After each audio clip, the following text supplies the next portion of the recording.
The superficial chest. Right, so these are going to be 4 muscles that you're going to want to identify here, or at least be aware of. The first one is the pectoral antebrachialis, right? Only found in cats, not found in humans. So we're not really going to be too concerned about this muscle as far as identifying in the practical.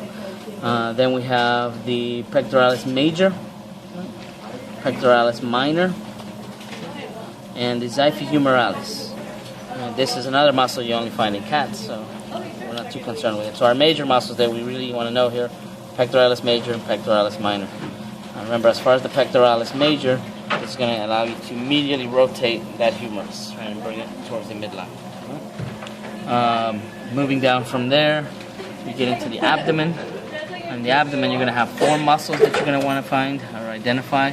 The first one, and you want to pay attention to the fibers here as well, is the external oblique. External oblique. So that's that guy there. As we go deep to the external oblique, you have your internal obliques. So that's 2. And the third muscle here is going to be this long band-like muscle, the rectus abdominis. Rectus abdominis. And then finally the fourth muscle, the transverse abdominis, which is essentially the body wall now, the abdominal wall. Deep to this is the viscera. So external oblique, internal oblique, rectus abdominis, transverse abdominis. As we move down from there, we get to the thigh. So in the superficial muscles of the thigh, initially you would just encounter the sartorius and the gracilis. Sartorius and gracilis. Now note that in humans, the sartorius and gracilis are not as wide.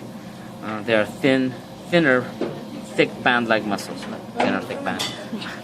They're thin bands, right, that are going to run down the same direction, but not as wide. Okay. So this is the sartorius, and here's the gracilis. So if we reflect those muscles, deep to that, you're going to see the tensor fasciolata muscle, right? And this is the muscle that is attached, or that contains the iliotibial tract, that thick aponeurosis here. The other muscles, deep muscles that we're seeing here now are going to be the quadriceps group. You have your vastus lateralis, the rectus femoris, the vastus medialis, and deep to the rectus femoris, you would have the vastus intermedius, which I can't seem to get to right now, but it would be deep. Right? Remember, the action of this is going to be to extend the knee. Right? The main actions is to extend the knee, as well as flex the hip. But always think about the knee first. That's what I want you to remember. So those are the quadriceps. If we go to the medial aspect of the thigh, you're going to see the first 2 muscles here. They actually belong to the hamstring muscles of the posterior thigh, so we're not going to name them yet. Actually, just for you guys to know them, here's the semitendinosus, and this one is the semimembranosus. Again, part of the hamstring group, the dorsal. So the adductors then are going to be these muscles, starting with the large adductor femoris, this whole muscle here, followed by the adductor longus, and then you have the pectineus. So pectineus, adductor longus, adductor femoris. And in humans, the adductor femoris is not present. We have instead the adductor magnus. The last muscle here would be a very deep muscle. Right there, you can kind of hopefully see it right where the probe is. That's going to be the iliopsoas. Iliopsoas. So iliopsoas, pectineus, adductor longus, adductor femoris, semimembranosus, semitendinosus. Let's move down to the crural region. You see the tibialis anterior, which is going to allow you to dorsiflex the foot. Go to the dorsal aspect, you now see the gastrocnemius. Deep to the gastrocnemius on this dorsal aspect, you see the soleus. And deep to the gastrocnemius on the ventral side, we have the plantaris visible. So plantaris, gastrocnemius, tibialis anterior.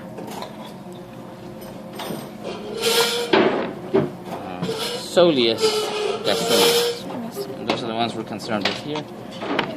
Now we might start making our way back up towards the caudal end, and here again we see the semi-tendinosus, semi-membranosus behind it, that there, and then the biceps femoris.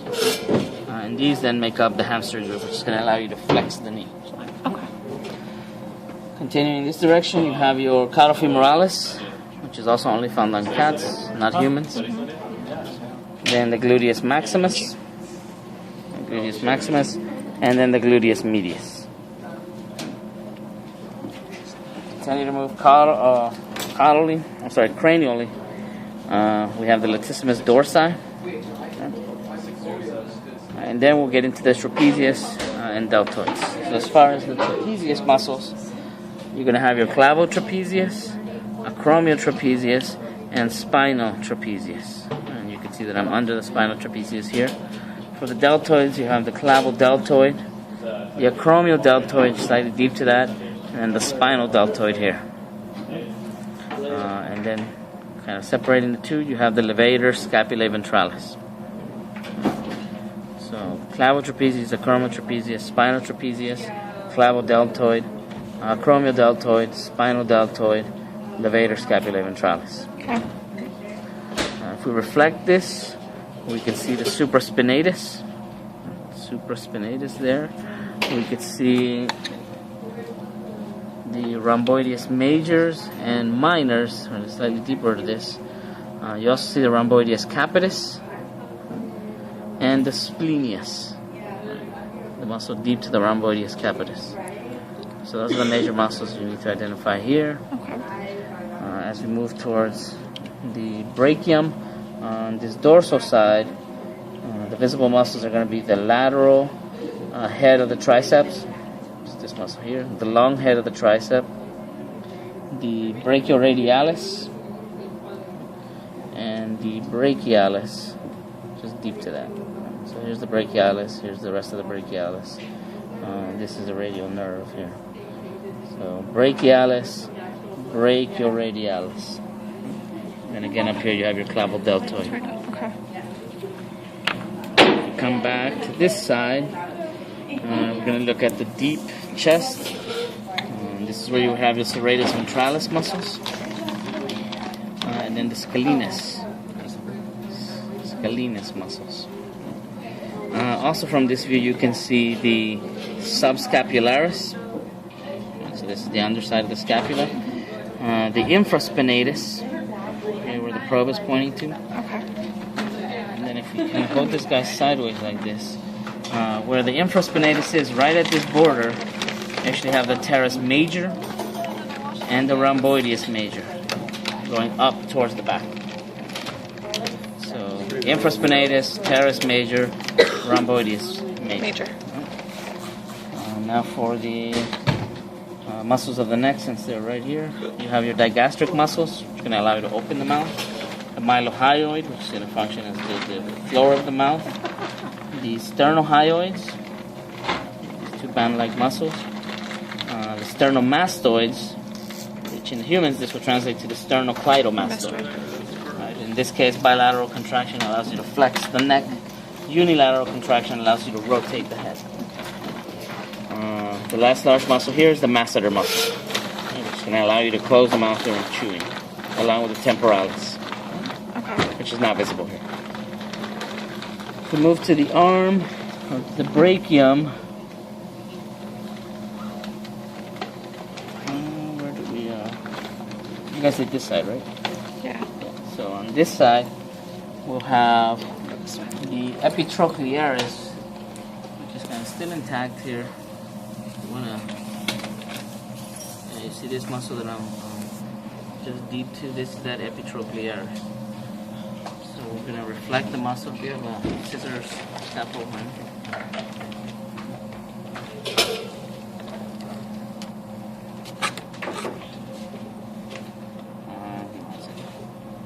Thank you very much.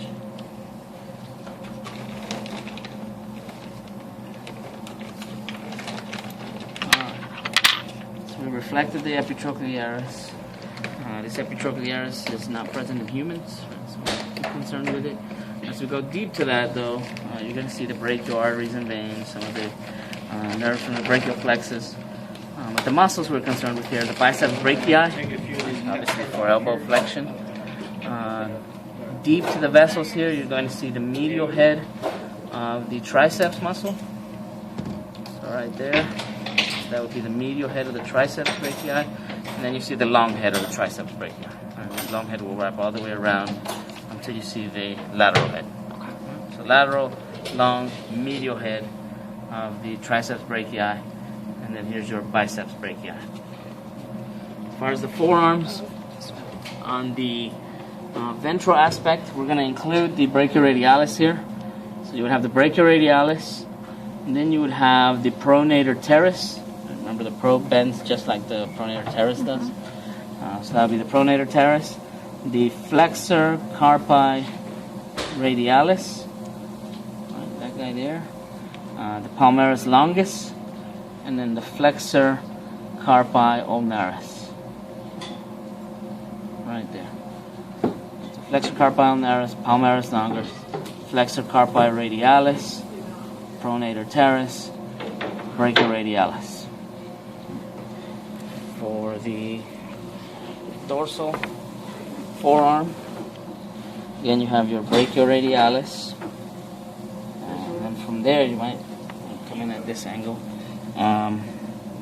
You have the extensor carpi radialis longus, extensor carpi radialis brevis, the extensor digitorum communis, this guy here, the extensor digitorum lateralis, and then the extensor carpi ulnaris. So if you're counting the brachioradialis, 1, 2, 3, 4, 5, 6 muscles. Now, difference with the humans, instead of having extensor digitorum communis and lateralis, we would have the extensor digitorum and then the extensor digiti minimi. And then some adductors. I think that's it. That's it?